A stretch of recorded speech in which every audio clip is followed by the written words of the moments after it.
Here we go. An alert. Deadly missiles striking a Syrian airbase after a poison attack killed more than 40 victims 48 hours ago, including many children. The Pentagon denying any involvement in the strikes as Syria points fingers at U.S. ally Israel. Did they do it? We don't know. GOP Senator Lindsey Graham sits on the Armed Services Committee and joins us now to react. So at least 14 dead, including Iranians. Senator, this wasn't us. Do you believe it's Israel?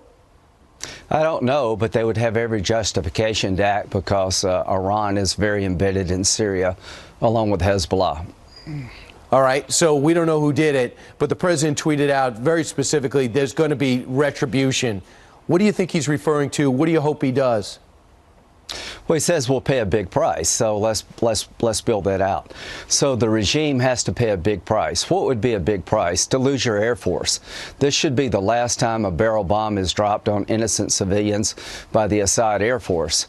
We have the capability to destroy his Air Force, to ground his air fleet, and we should use that capability. Their air bases are fixed places on Earth.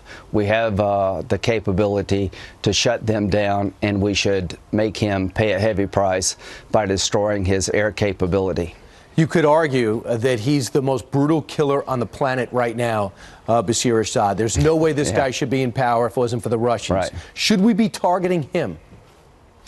Yes, I think now he is a legitimate war criminal in the eyes of the international community, and that Assad and his inner circle should be considered war criminals, legitimate military targets. If you have the opportunity to take him out, you should. You should ground his Air Force. You should destroy his Air Force. We should set up safe zones inside of Syria, telling the Russians and the Iranians and anything left of Assad, if you cross this line, we'll shoot you down. So the Syrian people can regroup, get the Arabs involved more. They should pay more. They should have a larger presence in Syria, and train up the Syrian Arabs and Kurds to take Assad on, so you can get a better peace agreement at Geneva by changing the balance of power.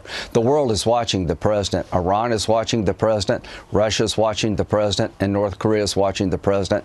This president has a chance to do exactly the opposite of Obama. Send a strong signal that there's a new sheriff in town. Right. And America's back. Senator, they might be evil, but they're not stupid. They know the president just was winging it kind of seemingly and says, I want to pull our troops out and get our people out of there. This prevents him from doing that. Why would they want that? If they want us out, why would they do this?